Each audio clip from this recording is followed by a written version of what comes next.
Depuis l'entrée de Succès Masra à la primature tchadienne, Yaya Dillo était l'un des plus virulents opposants au régime de Mahamat Déby, la famille dont il était lui-même issu. Sa mort a été annoncée par le procureur de la République ce jeudi, 2 jours après. Toujours beaucoup de questions sur les circonstances de son décès.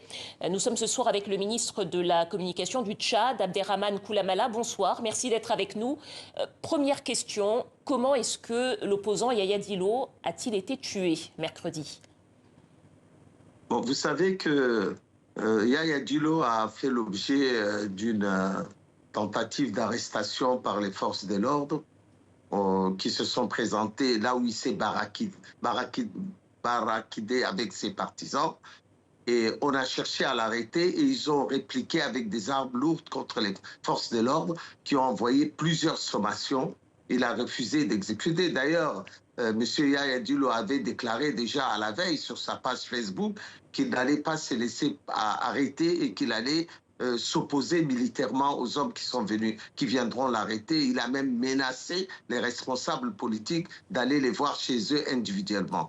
Donc, quand on parle d'exécution, c'est un peu aller vite en besogne. Vous êtes donc en train de dire qu'il est mort de façon accidentelle pendant l'assaut, c'est bien cela?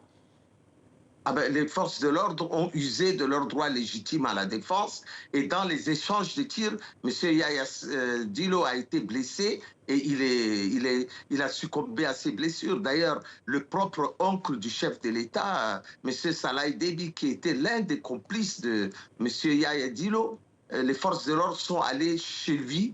Il s'est rendu sans aucune résistance et il est en bonne santé. Il a été présenté à la presse et rien ne lui est arrivé. D'ailleurs, même son... Pardon? Monsieur Koulamala, la photo du corps présenté comme étant celui de Yaya Dillo, que nous ne diffuserons pas, par respect de la dignité humaine, montre un orifice parfaitement rond au niveau de la tempe droite de l'homme qui est sur la photo, avec le pourtour noirci, ce qui laisse penser que l'arme qui a tué Yaya Dillo, si c'est bien cet homme, était collée sur sa tempe. Ma question est la suivante. Est-ce que Yaya Dillo a été exécuté, comme le déclare l'opposition? Alors, je ne vous savais pas avec des qualités de médecin légiste qui peut déterminer si la balle qu'il a trouvée a été tirée ou pas. Il aurait fallu sa famille, ses partisans, de demander...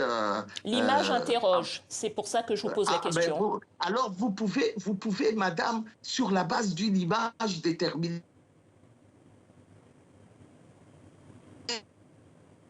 comment il a été de pouvoir déterminer la cause d'une mort en dehors d'un médecin légiste. Ça, c'est quand même très fort de café, c'est que vous venez. Non, mais les médecins légistes et les médecins le peuvent. Mais je vous pose la question. Je vous pose la question car beaucoup de personnes ont regardé ces images, notamment des médecins. Absolument, et la question madame, se parce pose. Que je trouve votre question particulièrement... Madame, je trouve cette question vraiment insultante pour le gouvernement tchadien et particulièrement scandaleuse. Vous êtes quand même une télévision sérieuse, qui donne des informations sérieuses. Vous prenez les ragots de quelques opposants pour pouvoir en faire une théorie pour dire que le gouvernement a assassiné M. Yaya Dillo. Mais dans quelle planète nous nous trouvons maintenant? Monsieur Koulamala, c'est une question, c'est une déclaration de l'opposition. Je vous ai posé la question. Votre réponse, si j'entends bien, est donc que non, il n'a pas été exécuté. C'est bien cela? Absolument pas. Il aurait simplement fallu qu'il se rende aux autorités. Pourquoi il a tiré sur les autorités? On a eu 4 morts des forces de l'ordre. Vous pensez qu'ils se sont suicidés? C'est les forces de l'ordre où on leur a tiré dessus. Je suis quand même hors de moi quand j'entends ces affirmations complètement scandaleuses, alors qu'on oublie une chose, c'est que M. Yaya Dillo est allé attaquer une institution de l'État avec 25 véhicules. Vous pensez qu'un démocrate puisse faire des choses comme ça? Monsieur Koulamala, le siège du parti de Yaya Dillo, le Parti socialiste sans frontières, a été rasé ce vendredi. Pour quelle raison?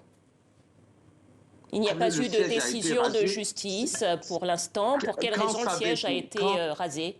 Quand savez-vous s'il n'y a pas de décision? Y a-t-il eu une décision de justice? Je vous pose donc la question. Y a-t-il eu de... on vous communiquera les raisons dès demain matin parce que moi, je n'ai pas cette information. Tout ce que je sais, c'est que cet endroit a servi de repère aux personnes qui ont voulu mettre en cause les institutions de la République. On a neutralisé cet endroit et on le revendique et on l'assume. Parce que ce qui s'est passé hier, avant-hier, sont des choses extrêmement graves qui ont remis en cause l'autorité de l'État. Nous prenons des mesures. Nous voulons simplement dire que M. Yaya Dillo, faisant partie d'une certaine communauté nationale ou de la famille du président, se permet de défier les institutions de la République. Nous, on a voulu montrer qu'aucune communauté nationale n'est au-dessus des lois et aucun Tchadien n'est au-dessus des autres Tchadiens. Nous avons pris nos responsabilités pour affirmer l'état de droit dans notre pays. Nous assumons ce qui s'est passé. Alors, d'autres opposants, parmi lesquels Salah Déby, l'oncle du chef de l'État, ont été arrêtés et présentés à la presse d'ailleurs. Quel sort leur sera réservé ? C'est le sort que la justice réserve aux prévenus. Monsieur Salah Déby, comme tous les prévenus, sont présumés innocents. Ils sont entre les mains de la justice. Une enquête est en cours. Et nous espérons que cette enquête débouche sur la vérité, sur la clarté de ce qui s'est passé. Et vous serez fort étonnés de savoir comment ces gens ont voulu remettre en cause les institutions de la République. Ce qui s'est passé, madame, est quelque chose d'extrêmement grave. L'attaque de l'Agence nationale de sécurité s'est passée à 200 mètres de mon domicile.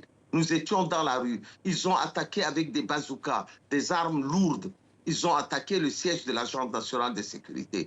On pleure sur des opposants qui prennent les armes, des opposants démocratiques qui pleurent les armes, et on oublie que nous sommes une nation, et cette nation a des principes et a des règles qu'il faut respecter. On ne peut pas laisser les gens impunément remettre en cause l'autorité de l'État. Dernière question, Monsieur Koulamala, il nous reste très peu de temps.